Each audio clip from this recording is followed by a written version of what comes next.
Essa aqui é a Isabela. Uma menina doce, doce,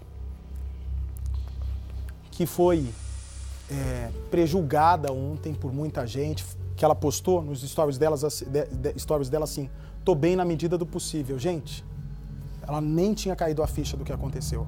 Nem tinha caído a ficha. E as pessoas espalharam que ela estava grávida. Ela me garantiu que não tem nada de gravidez. Esse é o tipo de coisa que só atrapalha, só atrapalha. É uma menina que eu e minha equipe, todos estamos encantados pela força e determinação de estar dando a cara para bater, para pedir justiça. Dá um trechinho dessa entrevista que vai comover o Brasil. Na noite anterior eu não tinha dormido muito bem, porque eu tenho tido um problema recente de insônia, então muitas noites eu fico acordada, eu estava até tomando remédio para dormir. Não são remédios pesados, mas remédios que me dão um pouco de sonolência. Ele tinha me auxiliado bastante. E nessa noite, mesmo tomando remédio, eu não consegui dormir, eu não estava me sentindo bem, mesmo tendo tido um momento muito bom com ele no dia anterior, tendo ido dormir feliz, alguma coisa não estava me deixando dormir. E eu acordei cedo, né? Umas 9 e pouco. Ele sempre me mandava mensagem assim que ele acordava. E eu acordei e fui tomar banho. Eu estava na minha cabeça que eu queria sair para andar um pouco. Tomei banho, me troquei e fui andar. Eu falei para ele, me encontra na Praça do Acuri, que é perto da minha casa. E subi. Eu esperei ele lá, ele chegou, perguntou o que eu tinha e eu não conseguia muito explicar, porque minha cabeça não estava muito boa, eu estava bem transtornada mesmo, perdida e, enfim, perturbada. Aí ele falou que eu não podia sair assim, que eu tinha que voltar para casa, porque eu não tinha como ficar vagando na rua sem saber onde ir, sem saber o que fazer, que eu tinha que ir para algum lugar, né? Que eu não podia ficar fugindo também, que uma hora iriam me encontrar, porque àquela altura já estavam me ligando bastante, querendo que eu voltasse. No primeiro instante que eu saí, já me ligaram. Minha mãe estava me ligando. Minha mãe. E aí ele ficou comigo lá no ponto de ônibus e a mãe dele ligou logo em seguida, perguntando onde ele estava, porque ele deixou o celular em casa e ele também estava recebendo muitas ligações. Vamos lá para a entrevista exclusiva da Isabela, por favor. Ela fala sobre o momento mais angustiante quando viu o namorado baleado morrendo na frente dela. Vamos ouvir. Eu fui recolher ele. Falei pra ele ficar comigo. Falei, fica comigo, fica comigo. Eu ouvi ele respirar, sabe? Pela última vez ele estava perdendo a vida, sabe? Você vê a vida se esvaindo da pessoa. A boquinha dele ficando roxa. Eu falava, amor, fica comigo, por favor. Fica comigo, alguém chama a ambulância, alguém chama a ambulância. E a ambulância não chegava. Eu beijava ele e falei, fica comigo, por favor, a gente vai casar, fica comigo, me escuta, me ouve. Mas naquela altura ele não tinha mais chance. E eles ficavam falando, não, ele tem pulso, mas eu sabia que não tinha. E não me deixaram ficar perto dele também. E aí, desde então, eu não consigo acreditar.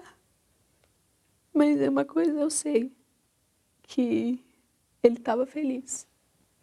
Que a gente teve um momento feliz, o dia mais feliz em meses. Passamos uma noite juntos, a gente se divertiu, a gente riu, a gente pôde experienciar muitas coisas muito boas. O que você lembra que te marcou daquela última noite juntos? Que a gente brincou que a gente tinha casado. Eu peguei a aliança dele dessa mão direita e coloquei na mão esquerda. E aí ele falou, então a gente casou. E pegou e pôs na minha mão esquerda também. Ele falou, pronto, a gente casou então. A gente casou. A gente tinha muitos planos, muitos sonhos. O que vocês planejavam? Então, eu planejava, né, estudar, fazer... Na verdade, eu tinha 2 provas para fazer no vestibular. Eu ia fazer a prova da ETEC, do Enem, um pouco contra a minha vontade, mas se fosse isso, eu preciso para poder chegar a algum lugar, para poder estar com ele. Era isso que eu ia fazer. Ele estava trabalhando bastante, juntando dinheiro. A gente ia seguir nossa vida como fosse preciso, mesmo que no aperto, mesmo que, sabe, um pouco de dificuldade no início. A gente ia seguir junto, porque era o que a gente queria, a gente só queria estar junto, mas eles não entendiam, meu pai não entendia que nada disso, estar perto dele não ia atrapalhar, me impedir de crescer. Meu pai, ele sempre foi misógino, nunca gostou de mulher, né? Ele sempre impediu minha mãe de viver, desde que eu presenciei muitas coisas ruins na vida dela, na nossa vida, né? Desde muito pequena eu vi muitas coisas ruins acontecerem, então eu sempre soube da pessoa que ele era, da índole dele mesmo, é o jeito ruim dele, o jeito de impedir a felicidade alheia. E eu, ainda mais por ser filha, a única filha menina de 4 meninos, de 4 filhos, talvez fosse isso. Ciúmes, posse? Sim, ele tinha essa coisa ele tem essa coisa de querer ter posse das pessoas, da vida das pessoas, tanto que minha mãe sempre foi independente, uma mulher poderosíssima, nunca precisou de ninguém, ela até ajudou ele muitas vezes financeiramente quando ele teve problemas, até problemas em que ele teve prejudiciais, acredito que ele devia ter feito algo que eu não tenho conhecimento, mas que ele estava sumido e ela ajudava ele financeiramente. Ele falava, preciso de tanto, ela sacava e dava para ele, sempre ajudou muito.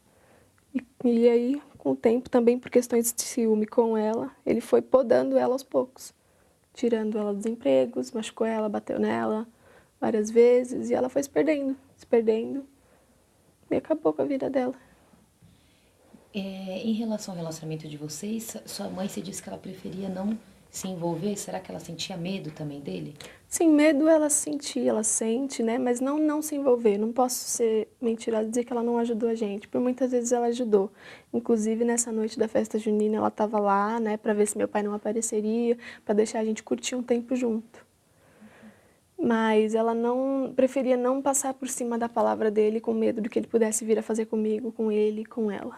Ela fazia dentro da medida do possível. Esses 8 meses que vocês ficaram separados, vocês conversavam por onde? Como é que era o contato de vocês? Por WhatsApp, a gente conversava bastante.